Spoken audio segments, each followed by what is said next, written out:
بسم اللہ الرحمن الرحیم والصلاة والسلام علی رسول اللہ وعلی آلہ وصحبہ اجمعین۔ اس کے بعد کا ترجمۃ الباب ہے باب ترک السلام علی اہل الاہواء۔ یہ تخصیص بعد التعمیم قبیل سے ہے۔ پہلا باب مطلقاً کنارہ کشی کے قبیل سے تھا، اور یہ خاص ترک سلام اس کا ایک فرد ہے کنارہ کشی کا۔ اس میں سیدنا عمار بن یاسر رضی اللہ تعالیٰ عنہ کی روایت نقل کرتے ہیں کہ قدمت علی اہلی قد تشققت یدایا، میں میرے گھر والوں کے پاس آیا، میرے ہاتھوں میں پھٹن ہو چکی تھی سخت سردی کی وجہ سے۔ فخلقونی بزعفران، انہوں نے علاج کے لیے زعفران لگا دیا۔ فغدوت علی النبی صلی اللہ علیہ وسلم، میں حضور کی خدمت میں حاضر ہوا۔ فسلمت علیہ، میں نے دربار رسالت میں سلام کیا۔ فلم یرد علیہ، حضور نے میرے سلام کا جواب نہیں دیا، اور فرمایا جاؤ اور اس کو دھو کر لے آؤ۔ یہ حدیث کتاب الزینت میں بھی آتی ہے اور دیگر ابواب میں آتی ہے۔ اس حدیث سے ثابت یہ کرنا چاہتے ہیں کہ مردوں کے لیے چونکہ زعفران لگانے کی اجازت نہیں ہے، اور انہوں نے زعفران کا استعمال کیا تھا، حضور اکرم صلی اللہ علیہ وسلم نے ترک سلام کیا، یعنی ترک رد کیا، جبکہ رد السلام واجب، لیکن یہ صحابی کی طرف سے ایک لغزش تھی، معصیت تھی، اس لیے اس کا جواب نہیں دیا۔ علماء نے اس کی توجیہ کی ہے زجرن و ردعن، سلام کا جواب نہیں دیا، تو پھر اہل احواء کو تو بدرجہ اولا سلام کا جواب نہیں دیا جائے گا۔ ابتدا بالسلام تو اور زیادہ نہیں کیا جائے گا، کہیں ان کی حوصلہ افزائی نہ ہو جائے، اس لیے کہ سلام کرنا گویا ایک قسم کی دعا دینا ہے۔ اس لیے مصنف ثابت کرنا چاہتے ہیں کہ جو لوگ اصحاب معاصی ہوں یا جو لوگ اہل احواء و بدع ہوں، ان کو نہ سلام کیا جائے، نہ ان کے سلام کا جواب دیا جائے۔ اس کے بعد کی ایک روایت اسی سلسلے کی بڑی زبردست ہے۔ سیدہ عائشہ رضی اللہ تعالی عنہ کی روایت ہے کہ انہو اعتل بعیر لصفیہ بنت حیی، حضرت صفیہ بنت حیی رضی اللہ عنہ کا ایک اونٹ بیمار ہو گیا، اعتل علت سے ہے۔ وعند زینب فضل زہر، حضرت زینب رضی اللہ تعالی عنہ کے پاس ایک زائد سواری تھی، تو حضور نے حضرت زینب کو درخواست کی، سفارش فرمائی کہ اعطیہا بعیرن، صفیہ بنت حیی کو ایک اونٹ دے دیجئے۔ تو حضرت زینب نے برسبیل تمسخر، استہزاء یا تحقیر، جس کی ظاہری شکل تھی، یہ کہا انا اعطی تلک الیہودیہ، میں یہ یہودیہ کو دے دوں، اس لیے کہ وہ صفیہ حیی ابن اخطب کی بیٹی تھی۔ اللہ کے رسول صلی اللہ علیہ وسلم اس جملے پر اتنے ناراض ہوئے، غضیبہ، ناراض ہوئے کہ حضرت زینب سے ذوالحجہ، محرم اور سفر کا بعض حصہ ترک سلام، ترک کلام کر دیا۔ مجمع الزوائد میں تو یوں آیا کہ سفر، پورا سفر کا مہینہ ترک اور ہجران کر دیا۔ فلما کان ربیع الاول دخل علیہا، جب ربیع الاول کا مہینہ آیا تو پھر حضور پاک علیہ الصلاۃ والسلام ان کے قریب گئے۔ ایک سواری ان کے پاس ضرورت سے زائد تھی، آپ نے ان سے درخواست کی۔ اس سے سمجھ میں آیا کہ اگر کسی کے پاس ضرورت سے زائد سواری یا سامان ہو تو ضرورت مند کو اس سے دلایا جانا چاہیے۔ اس سے یہ بھی سمجھ میں آ رہا ہے کہ بڑوں کو اپنے چھوٹوں کے درمیان اس طرح ہمدردی اور مواسات کی تعلیم اور تربیت کرنی چاہیے۔ حضرت زینب نے اس پر یہ فرمایا میں اپنی سواری اس یہودیہ کو دوں؟ حضرت صفیہ حضرت ہارون کی اولاد میں سے تھیں، یہ یاد رہنا چاہیے۔ تو ان کی اس بات پر حضور سخت ناراض ہوئے، تقریباً 2.5 مہینے تک، 3 مہینے تک ان سے کلام نہیں فرمایا۔ اس سے ترجمۃ الباب ثابت ہو جاتا ہے۔ یہ بظاہر چھوٹا سا جملہ ہے، لیکن ہمیں اس سے عصبیت سے دور رہنے تک کی بھی تعلیم ملتی ہے کہ انسان علاقائی، قبائلی، ذاتی اور برادرانہ تعصب سے کلی طور پر گریز فرمائے۔ یہ مرض اس وقت عوام میں تو عوام میں، خواص اور اخص الخواص میں بھی بہت زیادہ پایا جاتا ہے۔ ہمیں کسی کے قبیلے کی حقارت، کسی کی برادری اور علاقائی تعصب تو اس وقت اللہ ہی رحم فرمائے اتنا زیادہ پایا جاتا ہے، العیاذ باللہ۔ آپ دیکھ رہے ہیں کہ وہ یہودیہ کی بیٹی نسب کے اعتبار سے تھیں، لیکن اب نسبت رسول اللہ صلی اللہ علیہ وسلم کی طرف ہو گئی تھی۔ حضرت زینب کے کہنے میں کوئی غلط بات تو نہیں تھی، لیکن انہوں نے گویا اس قسم کا جملہ کہا کہ جس سے تعصب کی بو آ رہی تھی۔ حضور اکرم صلی اللہ علیہ وسلم نے اس پر سخت نکیر عملی طور پر بھی فرما دی کہ ان سے سلام کلام کو ترک فرمایا۔ اللہ تعالی ہمیں اس پر عمل کرنے کی توفیق نصیب فرمائے۔ اس کے بعد کا ایک زبردست ترجمۃ الباب آ رہا ہے، النہی عن الجدال فی القرآن۔ امام احمد بن حنبل کے واسطے سے ایک روایت امام ابو داؤد بیان فرماتے ہیں کہ عن ابی ہریرہ رضی اللہ عنہ عن النبی صلی اللہ علیہ وسلم قال المراء فی القرآن کفر۔ قرآن کریم کے باب میں بلا وجہ کا بحث و مباحثہ کرنا یہ انسان کو کفر تک پہنچاتا ہے، مفضی الی الکفر ہے۔ میرا کا معنی شک کا بھی آتا ہے، فلا تک فی مریۃ منہ، یعنی قرآن کریم میں شک کرنا یہ واقعتاً کفر ہے، یہ مفضی الی الکفر نہیں بلکہ واقعتاً کفر ہے، فلا تک فی مریۃ منہ۔ اور ایک مطلب یہ بیان کیا گیا میرا کا، المراء فی القرآن، یعنی قرآن کی آیتوں کے بارے میں ایسا جدال کرنا جو مشکک ہو، شک میں ڈال دیتا ہو۔ اور ایک توجیہ اور کی گئی ہے کہ قرآن کی قراءات کے باب میں مراء کرنا، اس کی تأویل اور معانی کے باب میں نہیں۔ مثلا ایک صاحب قراءت دوسری قراءت کا انکار کرے، ایک قراءت کرنے والا یہ کہے کہ ھذا القرآن قد انزلہ اللہ، دوسرا کہے لم ینزلہ اللہ، اللہ نے تو ایسا ہی نازل کیا جیسا میں پڑھتا ہوں، جیسا تو پڑھتا ہے ویسا نہیں، تو انکار کرنے والا سامنے والے کی تکفیر کرے، جبکہ معلوم ہونا چاہیے کہ اللہ تعالیٰ نے اپنے کلام کو انزلہ اللہ علی سبعۃ احرف کلھا شاف کاف، تو حضور اکرم صلی اللہ علیہ وسلم نے اس بات سے منع فرمایا کہ ایک دوسرے کی قراءات متواترہ کا انکار مت کیا کرو، اور اس طرح کر کے اس کے باب میں مراء میں اور انکار میں مبتلا مت ہو جایا کرو، بلکہ تمام کے تمام قراءات کو منزل من اللہ سمجھو، اس پر ایمان بھی رکھو۔ ایک توجیہ یہ بھی کی گئی ہے کہ یہ جدال بالقرآن کے باب میں منع کیا جا رہا ہے، یعنی ایک آیت کے ذریعے دوسری آیت کی تکذیب کرنا۔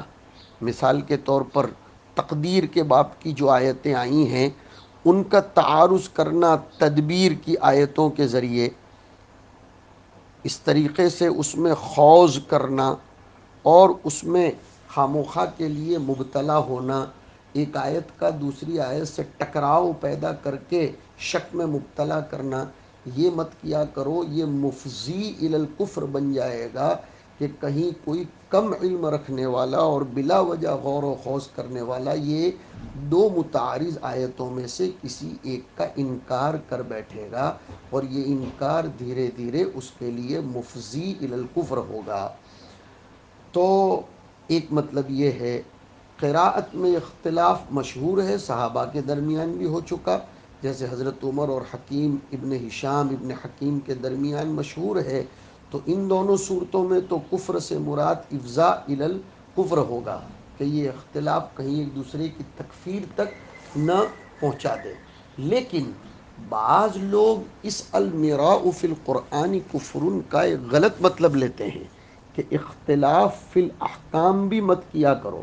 یہ مطلب درست نہیں ہے، کیونکہ اختلاف فی الفروع تو صحابہ اور علماء امت سے ثابت ہے، اور حدیث میں تو اس کو رحمت قرار دیا گیا ہے، چاہے سند کے اعتبار سے جو ہو، اختلاف امتی رحمتن کا لفظ فرمایا گیا ہے۔ لہذا صحابہ کرام نے آپس میں احکام اور فروع کے باب میں اختلاف کیا، محاجہ کیا اور اس میں کوئی تحرج محسوس نہیں کیا، قرآن خود اس کی طرف اشارہ کرتا ہے فَإِن تَنَازَعْتُمْ فِي شَيْءٍ فَرُدُّوهُ إِلَى اللَّهِ وَالرَّسُولِ إِن كُنتُمْ تُؤْمِنُونَ بِاللَّهِ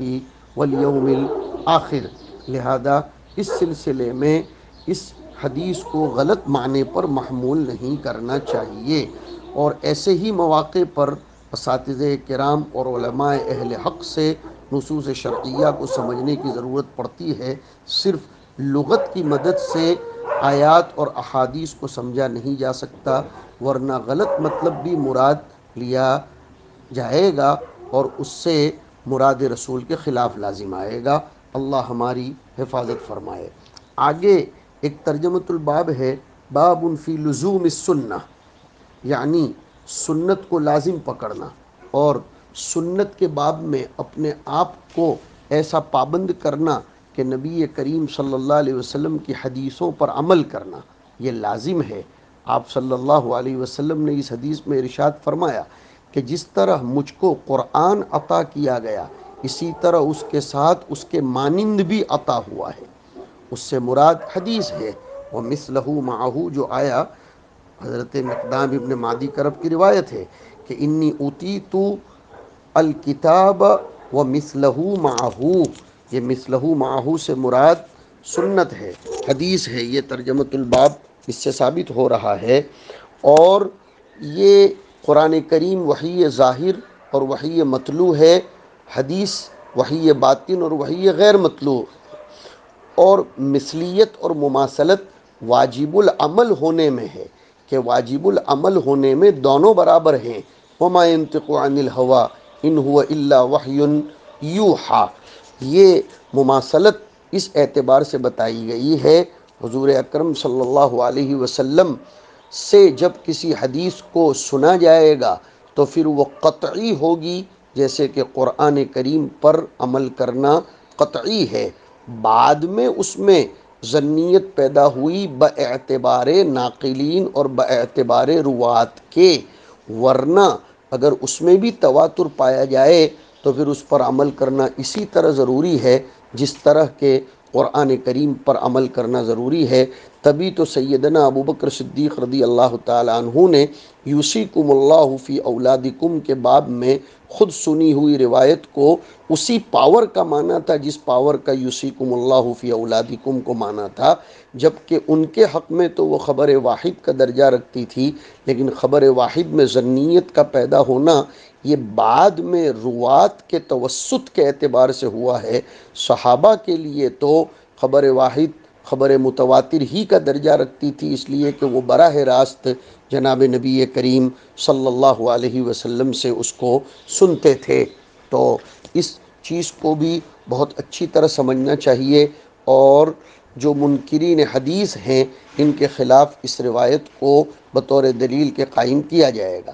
آگے آپ علیہ الصلاۃ والسلام بطور پیشین گوئی کے فرما رہے ہیں کہ عن قریب ایسا شخص پیدا ہوگا جو پیٹ بھرے ہوئے ہونے کی حالت میں اپنی مسحری اور اپنے پلنگ بستر پر گول تکیہ گاؤ تکیہ لگایا ہوا پڑا ہوا ہوگا، اور یہ کہے گا بنداس کہ صرف اس قرآن کو لازم پکڑو جو اللہ نے نازل کیا، صرف اسی کے حلال کو حلال اور اسی کے حرام کو حرام جانو۔ اس کے بعد حضور اکرم صلی اللہ علیہ وسلم نے بطور تمثیل کے فرمایا کہ دیکھو حرمت ان چیزوں کی قرآن میں اگرچہ ذکر نہیں کی گئی جو میں بولتا ہوں، میں نے اس کی حرمت بیان کی ہے، لیکن وہ ایسے ہی حرام ہیں جیسے قرآن کا حرام کیا ہوا حرام ہوتا ہے۔ جیسے گھریلو گدھا ہے بخلاف وحشی گدھے کے،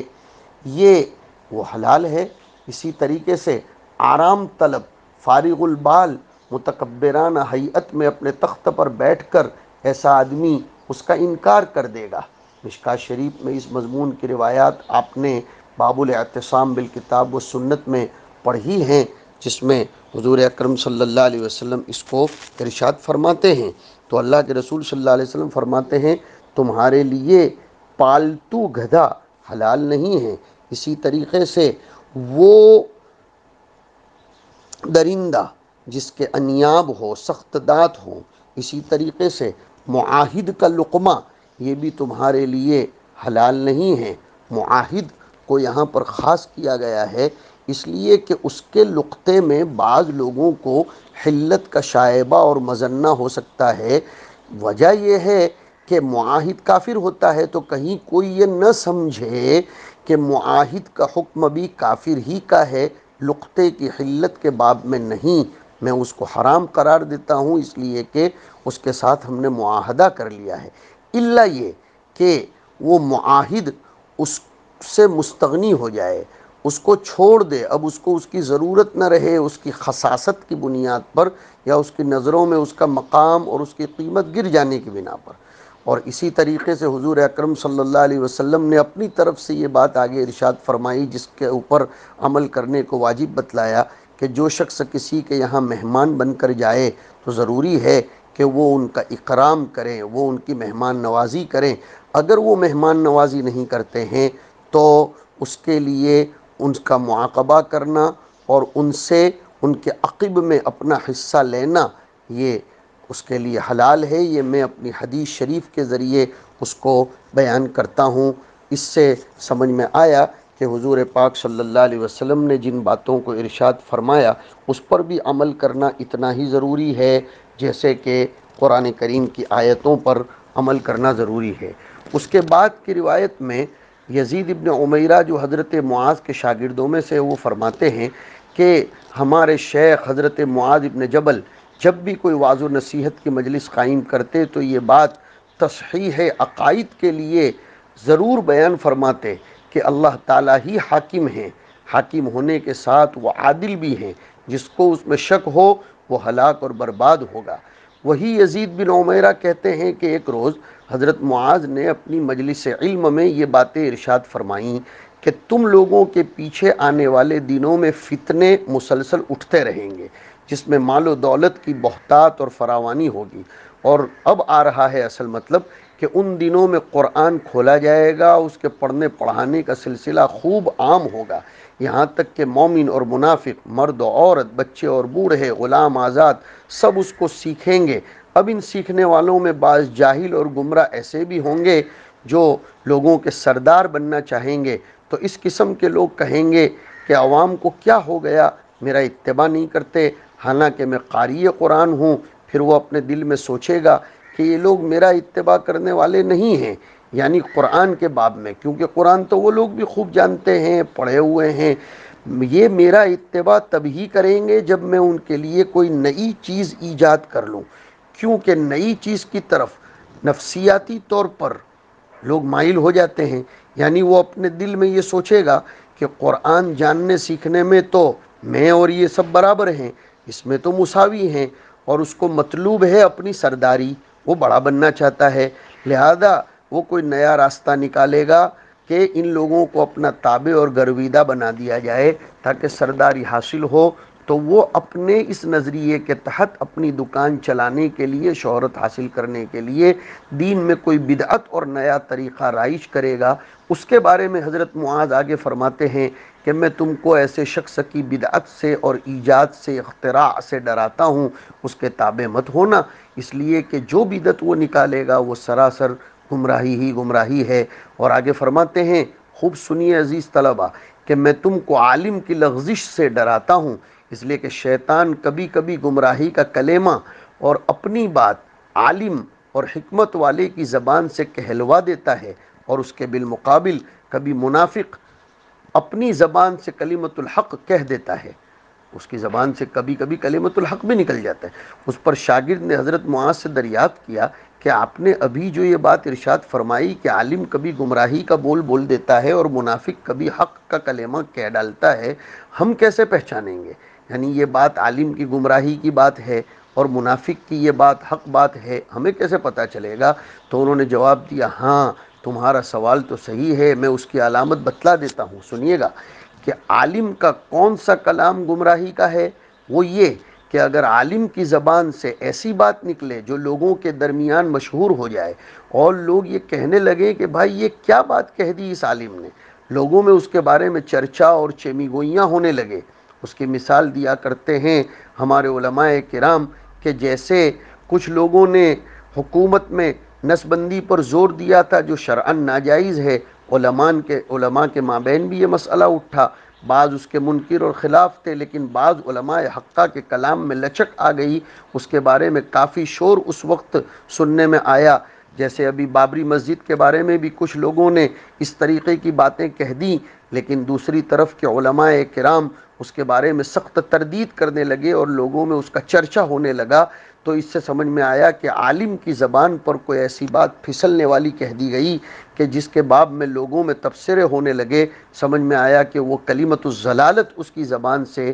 کہلا دیا گیا ہے۔ طلاق ثلاثہ کے باب میں بھی ہم نے دیکھا کہ کچھ لوگ ادھر ادھر کی بکواس کرنے لگے جبکہ وہ علماء کے قبیل کے تھے، لیکن کبھی کبھی شیطان علماء کی زبان پر بھی اس قسم کی باتیں کہلوا دیتا ہے، تو ہمیں اس کا معیار یہ دیکھنا چاہیے کہ دیگر علماء کرام میں اگر اس کا چرچا نہ ہو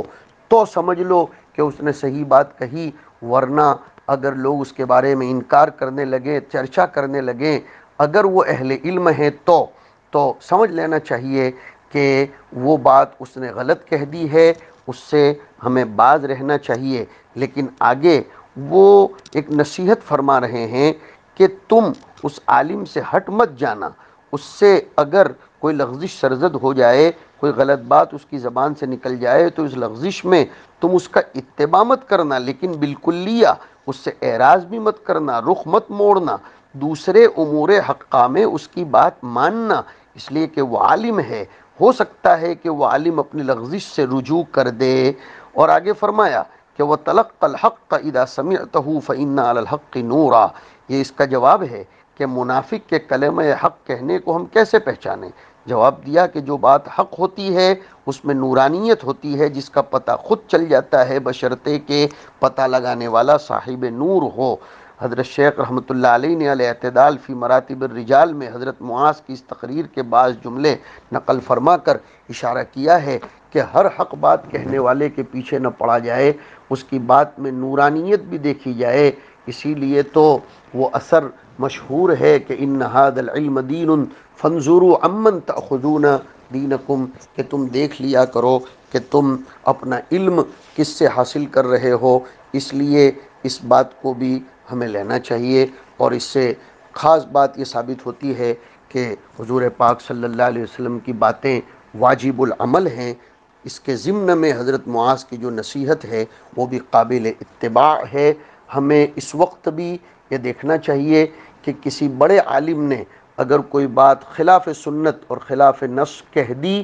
تو اس کی اس بات میں اس کی اتباع نہ کی جائے۔ اسی لیے ہمارے بڑے فرماتے ہیں کہ اگر علماء حق کسی بات کی تائید کر دیں، پیروی کر دیں، تو یہ اس شاذ بات کے پھر حق ہو جانے کی دلیل ہو جایا کرتی ہے، وہ اس کا معیار ہے۔ زمانے کے علماء حق اور اکابرین اگر کسی بات پر انگلی اٹھائیں اور اس کا انکار کریں تو سمجھ لیجئے کہ اس بات میں دم نہیں ہے۔ اللہ تعالی ہمیں ارنا الحق حقا وارزقنا اتباعہ وارنا الباطل باطلا وارزقنا اجتنابہ، وصلی اللہ